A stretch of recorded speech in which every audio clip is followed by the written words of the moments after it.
কি না? মিস্টার শামসুজ্জামান দুদু, আপনাকে ধন্যবাদ। বা সেই আশঙ্কাটা তৈরি হচ্ছে কিনা? সাংবাদিক বন্ধু মাসুদ কামালকে শুভেচ্ছা, আর যারা আমাদের অনুষ্ঠান দেখছেন তাদেরকে অভিনন্দন। আমি ঠিক দুটি পক্ষ বলবো না, তবে এখন যে প্রসঙ্গটা মানে খুব দ্রুতই এসছে সেটা আছে না, যে এক বাড়িতে অনেকগুলো বউ আছে কিন্তু নতুন বউ বলে একটা কথা আছে, মানে শেষের দিকে যে আসে সে নতুন বউ হিসাবে চিহ্নিত হয়, তার একটু মাত্রা, গ্রহণযোগ্যতা, আদর, ভালোবাসা একটু বেশি থাকে। তো আমার কাছে যদি আমি মানে হালকাভাবে বলি, শেষ এদের যে ভূমিকাটা, ছাত্র আন্দোলনের যে তরুণদের যে ভূমিকাটা, সেই ভূমিকার যে সাহসিকতা এবং তার সঙ্গে সমগ্র জাতি, ছাত্র জনতা, সমগ্র জাতি মানে রাস্তায় নেমে এসছে। এই রাস্তায় সম্মিলন, অর্থাৎ ছাত্র এবং জনতার যে সম্মিলন, এই জনতার মধ্যে এমন কোনো শ্রেণী পেশা ছিল না যে যারা নামে নাই, অর্থাৎ সবাই চাচ্ছিল একটা পরিবর্তন, এবং পরিবর্তনে যখন লক্ষণটা দেখা গেছে সাহসিকতার সঙ্গে তারা নেমে গেছে। এবং অনেক পথচারী যারা পানি দিতে গিয়ে অথবা কর্মক্ষেত্র থেকে বাড়ি ফিরছিল অথবা কর্মক্ষেত্রে যাচ্ছিল, এমন অনেকে আছেন যারা জীবন হারিয়েছে ছাত্রদের পাশাপাশি। তো আমার এই কথাটা বলার কারণ হচ্ছে, আপনি নিজে উল্লেখ করেছেন গত 15 বা 17 বছর ধরে যারা দীর্ঘ একটা আন্দোলনে অংশগ্রহণ করেছে, গ্রেপ্তার হয়েছে, শহীদ হয়েছে, নির্যাতন ভোগ করেছে, তো তাদের আন্দোলনটা গণতান্ত্রিক আন্দোলন, কোটা বিরোধী, এবং সর্বশেষ এক দফার আন্দোলনটা আগের থেকে পূর্ব ঘোষিত। সকল বিরোধী রাজনৈতিক দল এবং শ্রেণী পেশার মানুষ তার পদত্যাগ দাবি করেছে। তো এটা যখন মানে আলাদা করে দেখতে যাব, আসলে শুরুটা আর শেষটা, অনেক সময় আমরা ছাত্র জীবনে আছে না, রিলে রেস করতাম, অর্থাৎ একটা কাঠি আমি দৌড়ি আরেকজন হাতে দিলাম, সে আবার একটা পাক দিয়ে আরেকজনের দিল, সে যখন শেষ দৌড়াটা সে যে মানে নিয়ে দৌড়াতে পারে সেই ফার্স্ট। তো এই কাঠিটা অতীতে যারা আন্দোলন করেছে তারা তরুণদের হাতে, আমার মানে প্রতীকী অর্থে বলছে যে তাদের হাতে দিয়েছে, তারা তুলে নিয়েছে এবং তারা সফল হয়েছে। কিন্তু বিষয়টি যদি আমরা তোমরা এই ভাবে আসে, তাহলে জটিলতাগুলো বাড়ার সম্ভাবনা আছে। কেমন? গত 15 বছর বা 17 বছরের মামলার সংখ্যা প্রায় 2.5 লক্ষের কাছাকাছি, আসামি প্রায় 50 থেকে 60 লক্ষ, এবং সেটা এখনো স্টিল আজকে পর্যন্ত চলমান। আর 1 মাসের যে মামলাগুলো, সেই মামলাগুলো অধিকাংশই প্রত্যাহার হয়ে গেছে একটা প্রশাসনিক অর্ডারে। আমার কাছে মনে হয় যে গণতান্ত্রিক আন্দোলনের সাফল্য, এই বিবেচনায় যদি আমরা দেখি, তাহলে বিভক্তির কোনো সুযোগ নাই এখনকার এবং তখনকার।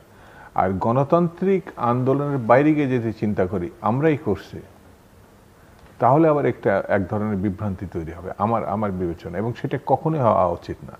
যেমন প্রধান উপদেষ্টা একটা বিচক্ষণ মানুষ, পণ্ডিত মানুষ, এবং সারা দেশে না সারা বিশ্বব্যাপী তার আলাদা একটা ভাবমূর্তি আছে। তিনি যখন মামলায় আক্রান্ত হয়েছেন, এটা দেশবাসী বা বিশ্ববাসী কেউ সহজভাবে নেয় নাই, মানে তার উপরে এক ধরনের আক্রমণ হচ্ছে, তার উপরে এক ধরনের নির্যাতন হচ্ছে, এইভাবে নেওয়া হয়েছে। তো তিনি মামলায় আক্রান্ত হওয়ার কারণে নির্যাতিত, তিনি যখন মামলা থেকে খালাস পাবেন, মুক্তি পাবেন, তখন নিঃসন্দেহে এটা একটি ভালো কাজ। কিন্তু তার আগে যারা মামলায় আসে তারা যখন আটকে যাবে, তখন একটা তুলনার প্রশ্ন সামনে এসে যাবে, তখন এটা ভালো হবে না। সেই জন্য আমার কাছে মনে হয় তাদের একটি অর্ডার হওয়া উচিত ছিল, যেটা হয়নি। এখনো সুযোগ আছে যে গণতান্ত্রিক আন্দোলনের সঙ্গে যারা যুক্ত, যেগুলো জামিনযোগ্য, আইনের দৃষ্টিতে এটা উদ্দেশ্যপূর্ণভাবে দেওয়া হয়েছে, সেই মামলাগুলো একটা অর্ডারে হয় নাই, কারণ এটা গণতান্ত্রিক আন্দোলন, ওটাও, তাহলে আরেকটি অর্ডারে এগুলো বাতিল হতে পারে।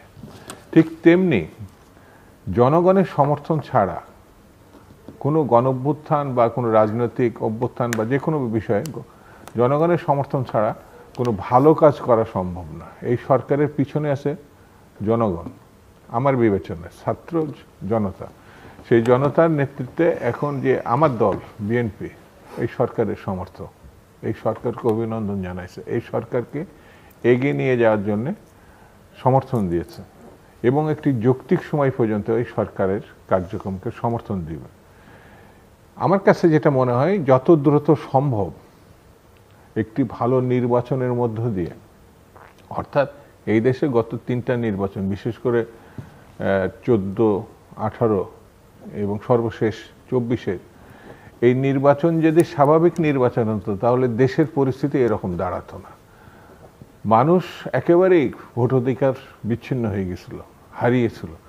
সেই জায়গাটায় যদি আমরা ফিরে যেতে পারি, হ্যাঁ একটু সময় লাগতে পারে, যেমন পুলিশ প্রশাসন, সামরিক বেসামরিক আমলাতন্ত্র, সেনাবাহিনী, ব্যবসায়ী, পেশাজীবী সবগুলোই দল কর্তৃক নিয়ন্ত্রিত, মানে আওয়ামী লীগ এবং এক ব্যক্তির হাতে চলে গেছিল। সেটা কিন্তু এখনো মুক্ত, এটার কোনো ভাবার কোনো কারণ নাই।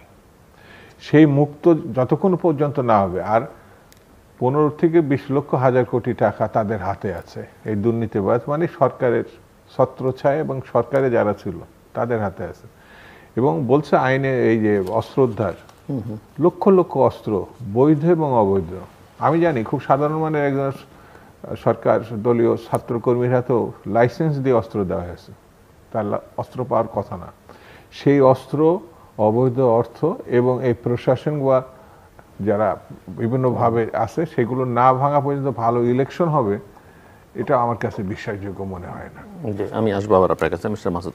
আমি প্রশ্ন করেছিলাম যে এরকম কোনো আশঙ্কা তৈরি হচ্ছে কিনা। আমি যদি এখন যারা যেটি মিস্টার দুদু বলছেন যে তারা ওই সরকারের সমর্থক এবং তারা সহ অন্যান্য রাজনৈতিক দল, সিভিল সোসাইটি অর্গানাইজেশনগুলো, হিউম্যান রাইটস অর্গানাইজেশনগুলো লাস্ট 15-17 ইয়ার্স ধরে আন্দোলন সংগ্রামের মধ্যে ছিল, অনেক সাফার করেছে। আবার এখন যারা ক্ষমতায় বা রাষ্ট্রীয় দায়িত্ব পেয়েছেন, সরকারে আছেন, তারাও একটা অভ্যুত্থানের মধ্য দিয়ে ছাত্র জনতার সমর্থন নিয়ে দায়িত্বে আছেন। কিন্তু এই আশঙ্কা কি আছে কি না নিকট ভবিষ্যতে যে এই দুটো পক্ষ যারা একসঙ্গে আসলে এই শেষ মুহূর্তের গণ অভ্যুত্থানে সকলেই অংশ নিয়েছিলেন, সরকারে যারা আছেন তাদের হয়তো সবাইকে বলা যাবে না যে তারা 15-16-17 ইয়ার্সের,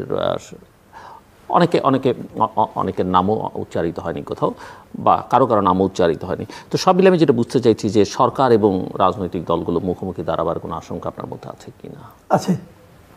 আছে এই কারণে আমি বলি আপনাকে, বা এই যে ওনারা সমর্থন করছেন, এই সমর্থন কতদিন অব্যাহত থাকবে, রাখতে পারবেন, সেই প্রশ্নটা। এটা দুটো ভাই স্পষ্টই বললেন যে ওনারা বলছেন একটা যৌক্তিক সময় পর্যন্ত ওনারা সমর্থন দেবেন।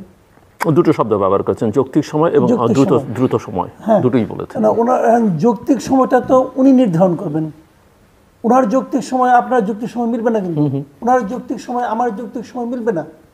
কাজেই একটা পর্যায়ে যাওয়ার পর ওনাদের যৌক্তিক সময়ের সঙ্গে যদি সরকারের যৌক্তিক সময় না মিলে তাহলেই তো ঝামেলা বাঁধবে, এবং এটা হতেই পারে। শুনেন, একটা জিনিস হলো কি, আমি বলি আপনাকে, যতক্ষণ পর্যন্ত